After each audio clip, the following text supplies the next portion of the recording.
Hello everybody, and if you're watching this video, congratulations first of all, because that means that you're taking your sales career very seriously and you're very interested in becoming the ultimate sales machine, the ultimate sales player, right? Which is a very big, massive step. And in this video, I will present the strategy that has helped me personally doing that, and also the strategy that has helped us as an organization, okay? Because not everybody knows my story, but over the last 5 years, we have gone from 2 employees to 160, and in 1 year alone, we have gone from 80 to 160, right? So we've definitely done something right, and we are here in this video to share it with you. But before we get started, look, my name is Patrick. For those of you that don't know me, I'm a Swiss-Italian entrepreneur. I migrated to Australia 10 years ago. I came here with a passion to challenge myself. I didn't know what I was gonna do, and that's when I embarked my sales career. I started as a sales rep. I then built my agency, and today we run a nationwide sales organization with 160 employees, where we do outsourcing sales on behalf of blue chip clients,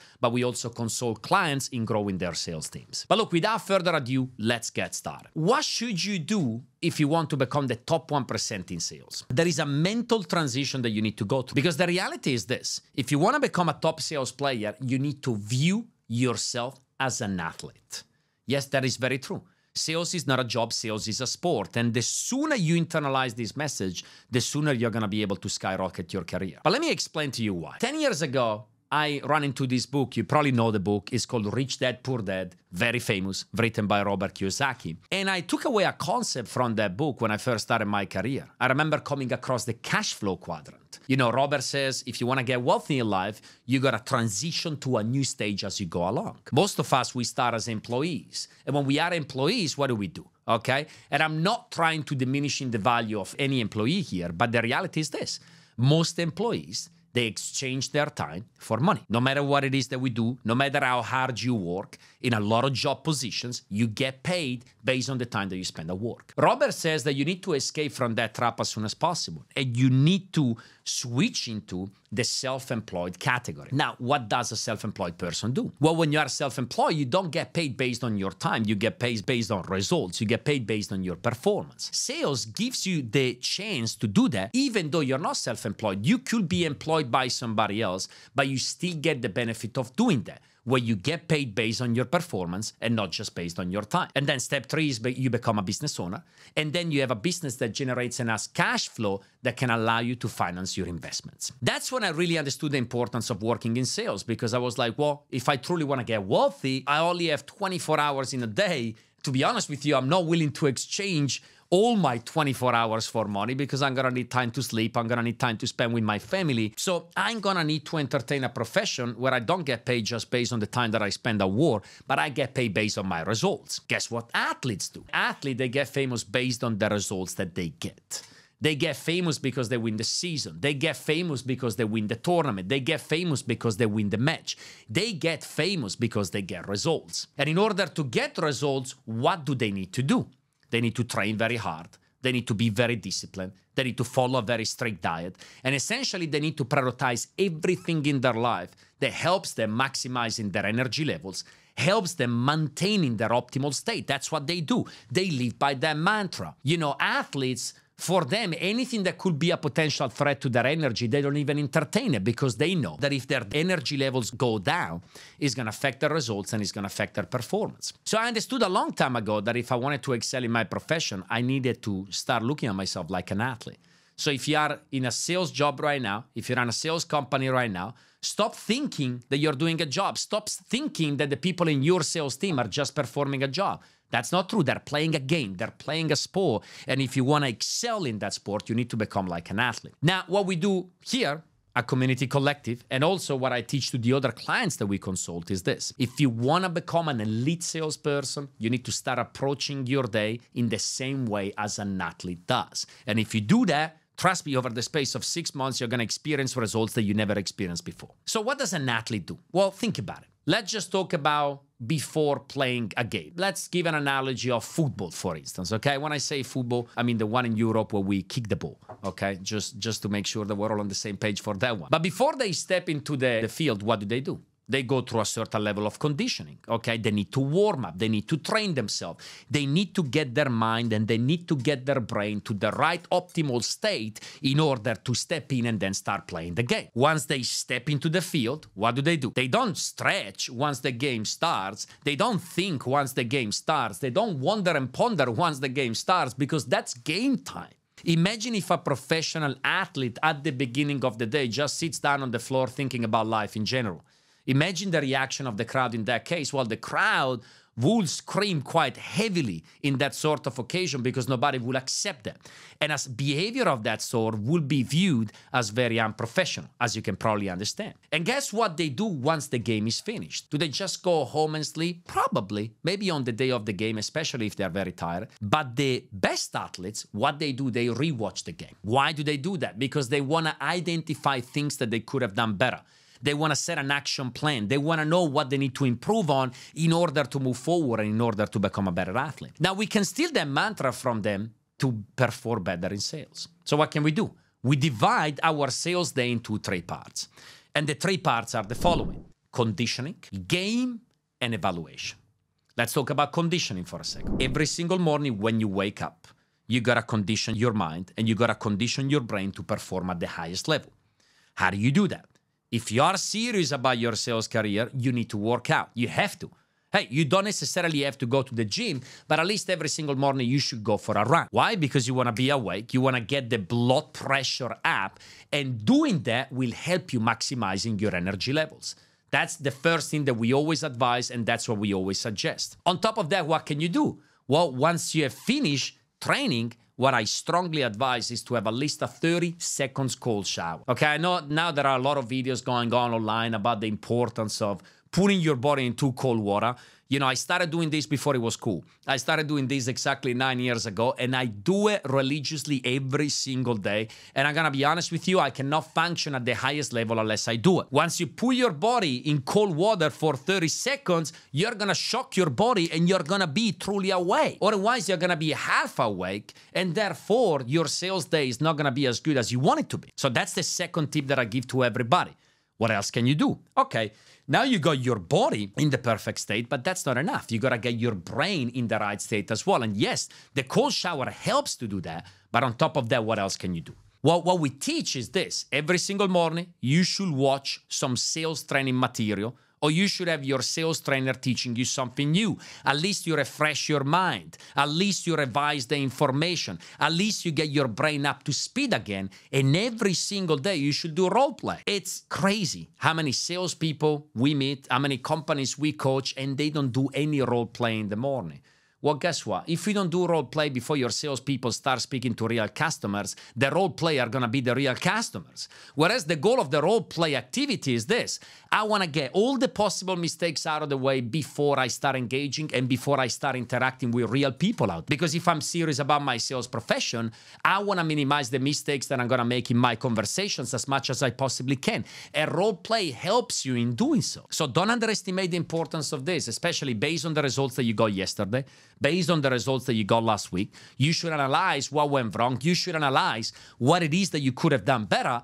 And based on that, you want to role play every single day. And that's the conditioning part. Now, it doesn't take too much to understand this, right? If you start every single day with a workout, if you start every single day with a cold shower, if you start every single day by watching some sales training material, if you start every single day by doing some role play, what do you think is going to happen to your day? More than likely, it's going to be better. Once the conditioning has been ticked off, then what do? We start playing the game. And again, when the game starts, the game starts. The number one mistake that we always see salespeople making is this. They waste the first hour of the day warming up. Why? Because they're not taking the conditioning part seriously. You know, we see people doing calls. You know, we deal with some people that do 200, 300, 400 calls a day. And guess what they do? They waste the first 20, 30, 40 phone calls at the beginning of every single day warming up. And they think that that's acceptable, right? And they even teach that to the new employees. It's actually funny to watch. They're like, you know, don't worry too much about the first hour because the first hour, it's all about building confidence. The first hour, it's all about warming up.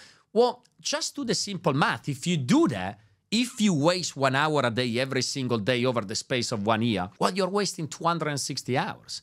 On the other side of the spectrum, if there is a salesperson that is taking the first hour very seriously, guess what? They got an additional 260 hours on you. Who do you think is going to win the competition? Well, the answer is very simple. Again, think about athletes. You know, when a professional boxer steps into the ring, do they warm up? No, when it's game time, it's game time. They got to fight. Okay, athletes don't do that. The warm-up was before. And if you catch yourself falling into that trap, well, that's okay. That's okay if you don't want to be the best of the best in your sales career.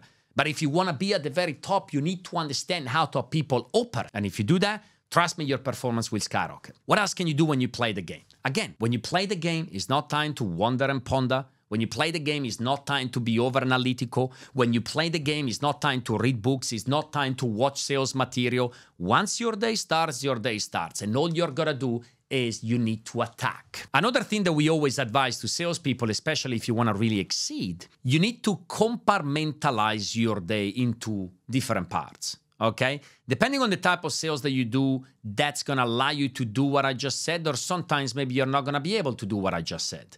But my number one advice, no matter what it is that you do, no matter what it is, the form of sales that you execute on a daily basis, at least at lunchtime, sit down, look at your pipeline, look at your numbers, look at your stats, and ask yourself the following question. Hey, based on my stats from this morning, what can I do better today? You can analyze the conversations. You can analyze your closing ratio. You can analyze how powerful your first impression was. And then you set an action plan for the afternoon.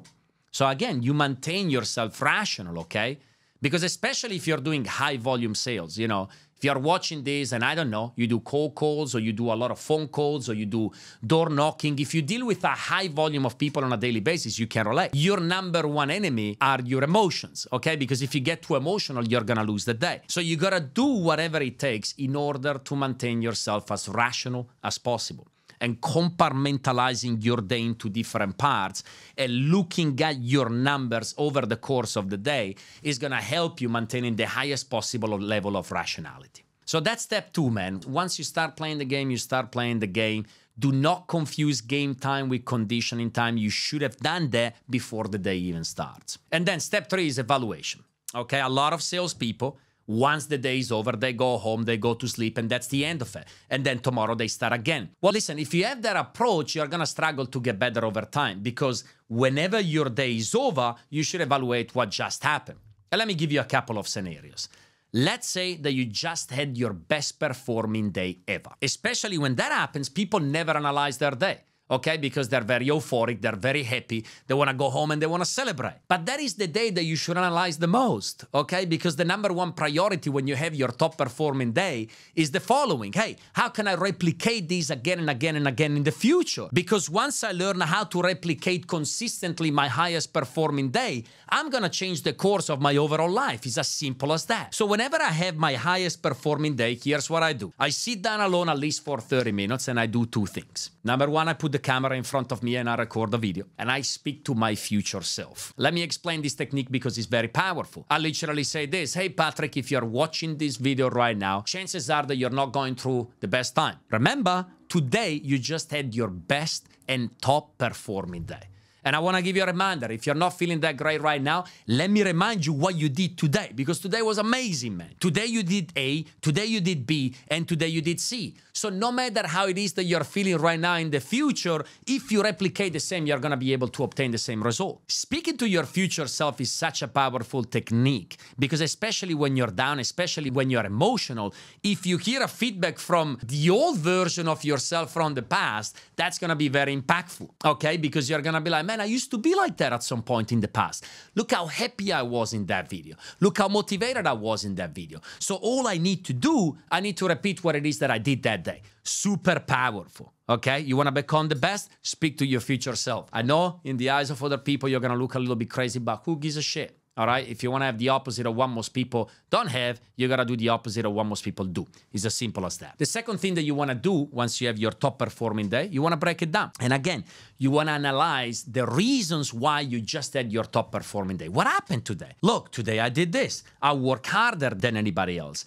I push my pipeline more than usual. I overturn more objections. I approach these objections from a different angle. Whatever it is, write it down. And what I strongly encourage everybody to do, once you have that breakdown of your day, save it on your phone. If you do it on a piece of paper, take a photo, put it in the notes of your iPhone, put it in your wallet, because again, that breakdown is gonna come useful again at some point in the future. And whatever it is that was working that day, that's the plan of action that you wanna set for the day after, because my priority is I wanna make an excellent day my new normal. And at the beginning, that is very challenging, okay? How do I make my best day my new normal? Guess what? Once you repeat your best day again and again and again and again over an extended period of time, after a while, what used to be exceptional in the past will become the new normal in the future. But let's say that you had the worst day of your life, because that happens too in sales. You know those days where you're questioning the meaning of your existence, when you're looking in the sky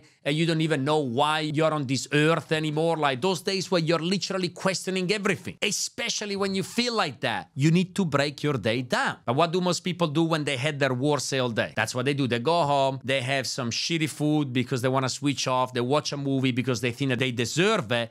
And then guess what? They come the day after, they don't know what went wrong yesterday. Or more than likely, they repeat the same behavior tomorrow. More than likely, they get the same result tomorrow. And confidence keeps dropping more and more. Especially when you have your worst day in sales. The same as you did when you had your best day, you gotta sit down and you gotta break it down. You need to be able to identify the reasons that have led you to have your worst day in sales ever, okay? And again, I strongly suggest, even in this case, to record yourself and speak to yourself in the future. What not to do. Make sure that in the future, you're never going to repeat this behavior, because today we had the worst sales day ever. I analyze my day, I look at all the causes, and then I set a very strong plan for tomorrow. Because tomorrow I want to bounce back, and I never want to repeat this day ever again. Remember, the more days you let go by with a low level of confidence, the more you're going to fall into that trap, and the more it's going to be difficult to get your confidence back. So that's it, guys. That's as simple as that. You know, I see a lot of people, they go to their sales job every single day, not conditioning. When they play the game, they warm up, they take a lot of breaks here and there, they never look at their numbers, they never analyze their day, they never speak to their future versions of themselves, and therefore they never become top performers. So if you want to become the top 1% of the sales game, do that. Treat yourself as an athlete and literally watch your sales skyrocket. Thank you very much for watching.